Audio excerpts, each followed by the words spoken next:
BJP बढ़ती जा रही है, कांग्रेस सिकुड़ती जा रही है। राहुल गांधी मोदी को नहीं ममता को हरा रहे हैं। इंडिया अलायंस के लिए रास्ते तंग करते जा रहे हैं। बंगाल में भी यही होता दिख रहा है।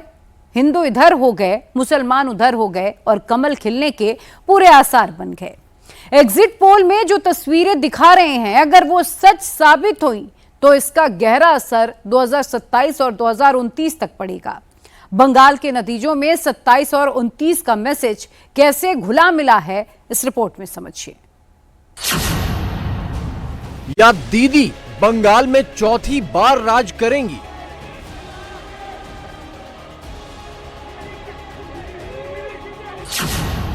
क्या बीजेपी बंगाल का जादू तोड़ देगी?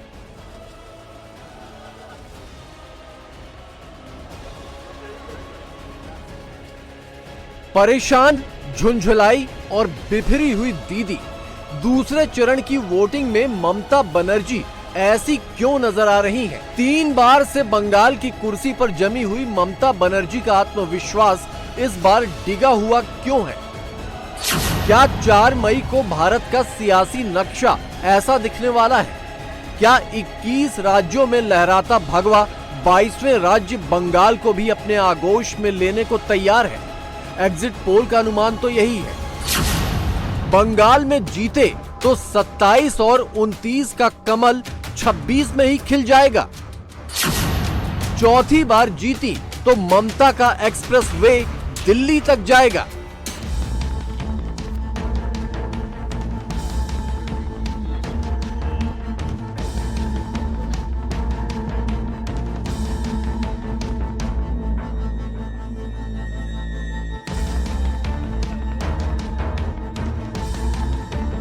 बंगाल में दूसरे चरण की वोटिंग के वक्त पीएम मोदी यूपी के हरदोई से मां गंगा के नाम पर बना एक्सप्रेस वे देश को सौंप रहे थे।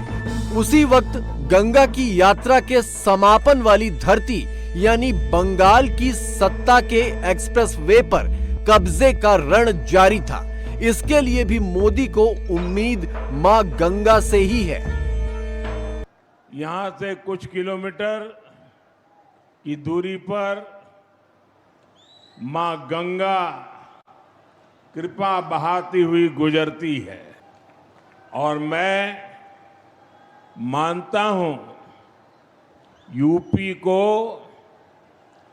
एक्सप्रेस वे का यह वरदान ये भी मां गंगा का ही आशीर्वाद है। ये भी अद्भुत संयोग है कि पिछले 4-5 दिनों में मैं मां गंगा के सानिध्य में ही रहा हूं। 24 अप्रैल को मैं जब बंगाल में था तो मां गंगा के दर्शन किए थे और फिर कल तो मैं काशी में था। क्या ये मोदी के मां गंगा पर भरोसे का ही असर है कि ममता घबराई हुई नजर आ रही हैं?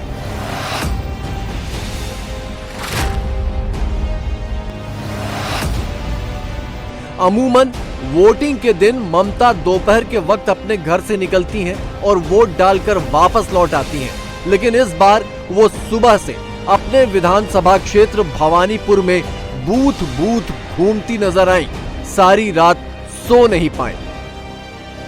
আমরা চাই ভোটটা শান্তিতে হোক, মানুষের অধিকার প্রয়োগ করতে দেয়া হোক, কিন্তু বিশেষ করে কতগুলো অবজারভার নিয়ে আসা হয়েছে বিভিন্ন জায়গা থেকে এবং অনেক পুলিশ অফিসার নিয়ে আসা হয়েছে যারা বাংলাকে বোঝে না।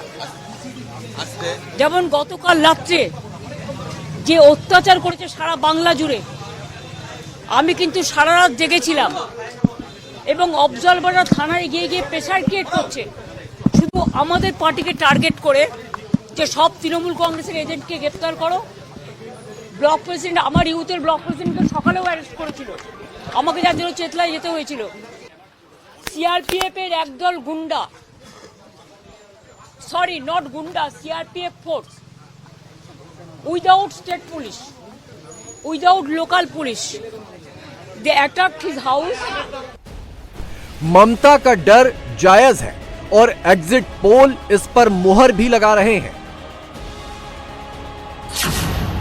मेट्राइज एग्जिट पोल के अनुमान के मुताबिक कुल 294 सीटों में से ममता को 125 से 140 सीटें मिलने वाली हैं और वोट शेयर रहेगा 40.8%, जबकि बीजेपी 146 से 161 सीटें और 42.5% वोट शेयर लाकर विजेता बनकर उभरती दिखाई दे रही है।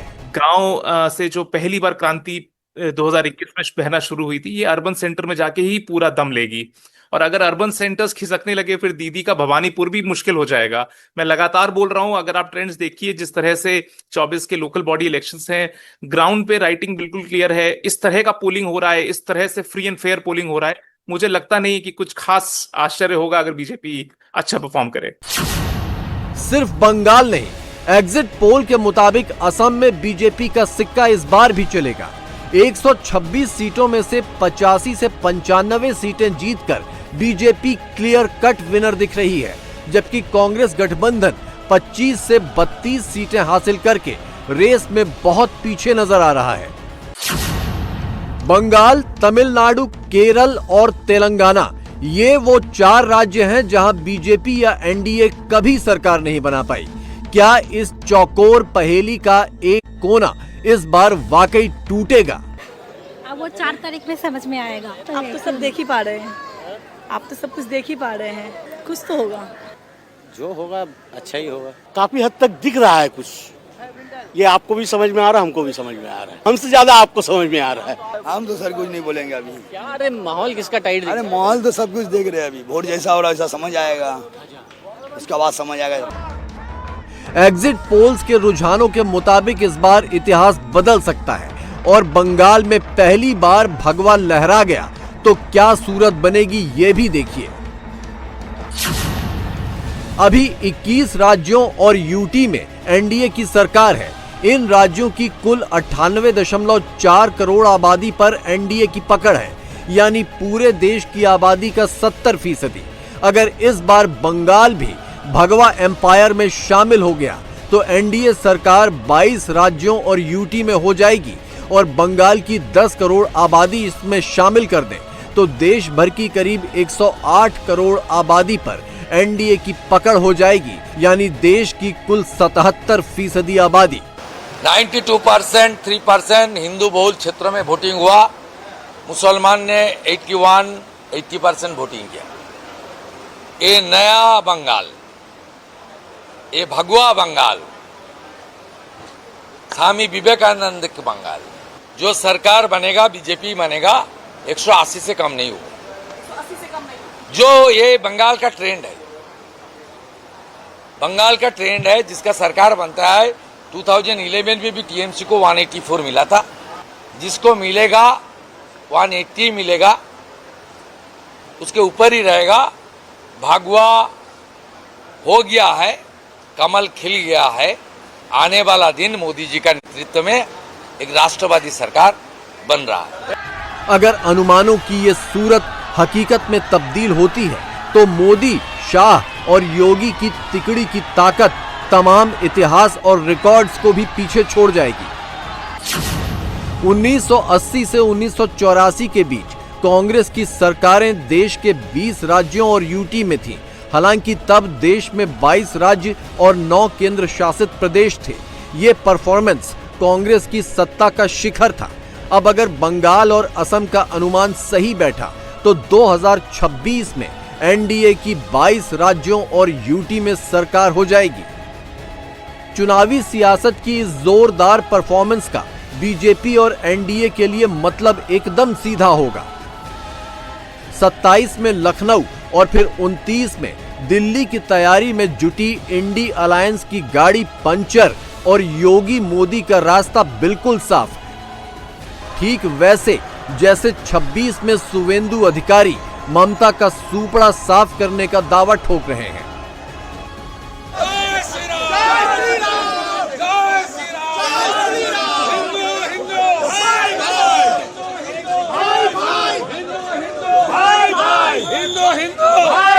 हिंदू